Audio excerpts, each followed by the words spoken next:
मैं आसिफ खान, जय हिंद पार्टी का फाउंडर, ये बात कर रहा हूँ। टॉपिक ग्राम पंचायत के इलेक्शंस और उसकी अहमियत के बारे में। महाराष्ट्र में ग्राम पंचायत के इलेक्शंस कल यानी 15 जनवरी 2021 को हो रहे हैं। महाराष्ट्र में टोटल जो ग्राम पंचायत है वो कुछ 29,000 ग्राम पंचायत है। उस 29,000 में से कुछ 14,500 ग्राम पंचायतों पर ये इलेक्शंस हो रहे हैं। अक्सर ये ग्राम पंचायत के इलेक्शंस को बहुत सारे लोग छोटा समझकर, छोटी सी बात समझकर इग्नोर करते हैं और उसकी तरफ ध्यान और मुतवज्जे नहीं देते हैं। और अक्सर लोगों के जहनों में बस जो इलेक्शंस होते हैं वो या तो असेंबली इलेक्शंस या फिर जो जनरल इलेक्शंस होते हैं, यही जहन में होते हैं और उसी की ज़ोर शोर से डिस्कशन होता है और उसमें वोटर टर्नआउट वगैरह भी अच्छा होता है। लेकिन ये ग्राम पंचायत की भी जो इलेक्शंस है, ये मैं समझता हूँ बहुत अहमियत के इलेक्शंस हैं, क्योंकि बहुत सारे जो लोग हैं उनका ताल्लुक़ एमएलए, जो असेंबली इलेक्शंस में जो इलेक्ट होके आता है एमएलए, उनसे उनका वास्ता और ताल्लुक़ नहीं पड़ता। और जो जनरल इलेक्शंस में जो मेंबर ऑफ पार्लियामेंट, जो खासदार चुन के आता है, उनसे भी बहुत सारे लोगों का कोई ताल्लुक़ और वास्ता नहीं पड़ता। बहुत सारे लोगों का जो ताल्लुक़ और वास्ता जो पड़ता है वो ग्राम सभा से पड़ता है, ग्राम पंचायत से पड़ता है। जो ग्राम सभा मेंबर होता है उससे पड़ता है, जो सरपंच होता है उससे पड़ता है। एक तो ये वजह है जिसकी वजह से ये इलेक्शंस अहमियत के हैं, क्योंकि इनका ताल्लुक़ सीधे जनरल पब्लिक से होता है। और दूसरा ये अहम इलेक्शंस है वो इसलिए कि ग्राम पंचायत की जो जिम्मेदारी है वो बहुत अहमियत वाली जिम्मेदारी है। गांव की जो रिसोर्स इंफ्रास्ट्रक्चर को डेवलप करना, यानी गांव का जो रोड है, पानी पीने का इंतज़ाम है, साफ सफाई का जो जिम्मेदारी है और कुछ डेवलपमेंट करना है उस गांव की, वो जिम्मेदारी है। वो सारी जिम्मेदारी ग्राम पंचायत पर होती है। और ग्राम पंचायत को एक आसान इसमें अगर समझने के एतबार से अगर कहा जाए तो ये ग्राम सभा, जैसे लोकसभा होता है, राज्यसभा होता है, और जिस तरह से जो विधानसभा होता है, ठीक उसी तरह इसे समझ लिया जाए आपके ग्राम सभा भी होता है। उसका भी काम वही होता है जो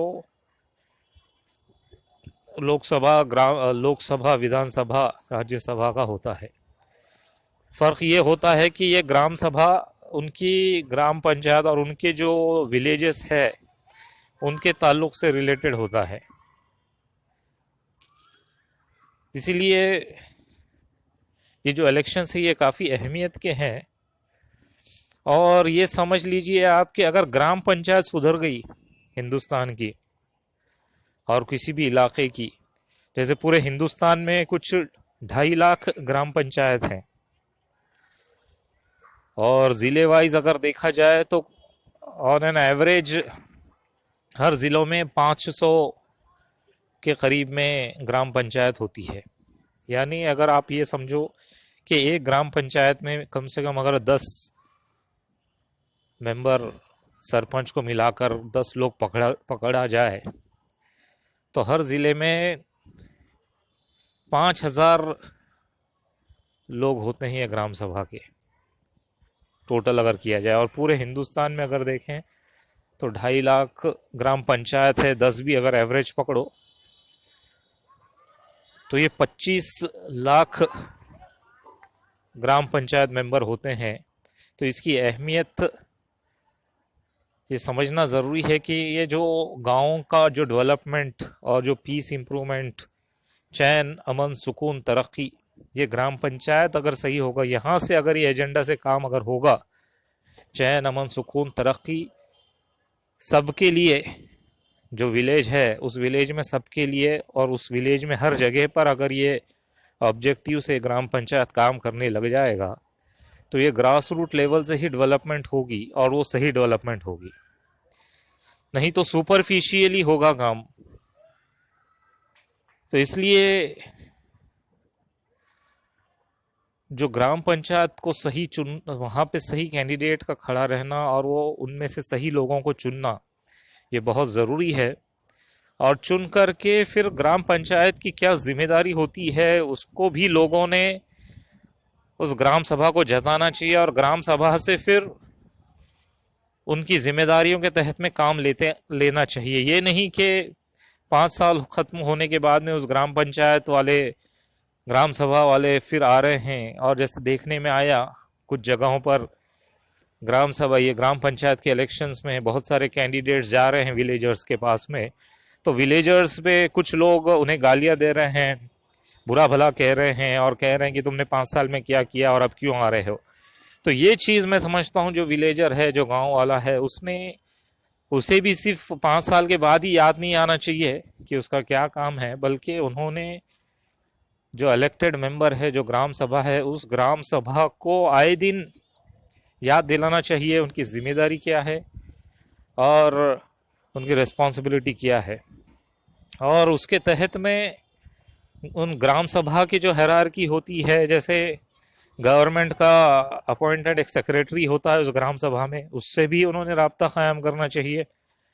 और फिर जो पंचायत राज की जो मिनिस्ट्री है, जिसका एक यूनियन मिनिस्टर भी होते हैं, वहाँ तक का भी कांटेक्ट हो सकते हैं। और अभी तो इतने ही ट्रांसपेरेंसी ये लोग लाने की कोशिश कर रहे हैं पंचायती राज में कि आज की डेट में अगर देखा जाए तो किस ग्राम पंचायत को कितना बजट मिला है, उसमें से उसने कितना खर्चा किया है, उसे कितना फंड्स आया है, रिसीव्स उसके मतलब रिसीवेबल्स कितने हैं, एक्सपेंसेस कितने हैं, ये भी डाटा आज मौजूद है दिल्ली में पंचायती राज का जो मिनिस्ट्री के पास में। तो जब इतना ट्रांसपेरेंसी अगर है तो मैं समझता हूँ उतनी अकाउंटेबिलिटी भी होना चाहिए और उतना फिर काम भी अच्छे से और मजबूती से होना चाहिए। इसलिए मैं उम्मीद करता हूँ कि जो ग्राम पंचायत के जो इलेक्शंस हो रहे हैं कल महाराष्ट्र में और जहाँ कहीं भी आगे होंगे, उसे जिम्मेदारी, उसे अहम इलेक्शन समझकर लोग तो सही कैंडिडेट्स खड़े करें और सही कैंडिडेट्स को चुनें, वोट करके और सही कैंडिडेट्स को चुनें। ग्राम पंचायत, ग्राम सभा सही होगा तो जो विकास है, जो डेवलपमेंट है, वो ग्रास रूट लेवल से, विलेजेस से सही होगा। अगर ग्राम पंचायत ही जैसे हिला डुला हुआ रहेगा, पिया हुआ रहेगा, ग्राम सभा के ही लोग अगर दारू के नशे में रहते हुए रहेंगे और उन्हें कुछ पता ही नहीं होगा ग्राम सभा की, ग्राम पंचायत की क्या रिस्पॉन्सिबिलिटी है और क्या रोल अदा होता है ग्राम पंचायत का, तो फिर ये समझिए कि फिर वो जो डेवलपमेंट है वो हो नहीं सकती, क्योंकि विलेजेस से ही तालुके बनते हैं, तालुके से ज़िला बनता है, ज़िले से स्टेट बनता है और राज्य बनता है, और राज्य से फिर कंट्री, देश बनता है। तो इसलिए मुल्क को अगर मजबूत करना है, चैन अमन सुकून की तरक्की पर अगर लाना है, तो विलेजेस को मजबूत करना होगा, और विलेजेस को मजबूत करने के लिए सही ग्राम सभा चुनना होगा, और चुन करके ग्राम सभा को उनके मकसद के तहत में काम करवाना होगा, तभी जाकर के इंक्लूसिव और पक्का मजबूत डेवलपमेंट होगा। मैं उम्मीद करता हूँ ये जो बात मैंने कही लोगों के समझ में आती है और उसके तहत में लोग सही ग्राम पंचायत और ग्राम सभा चुनते हैं। इस बात के साथ मैं अपनी बात खत्म करता हूँ।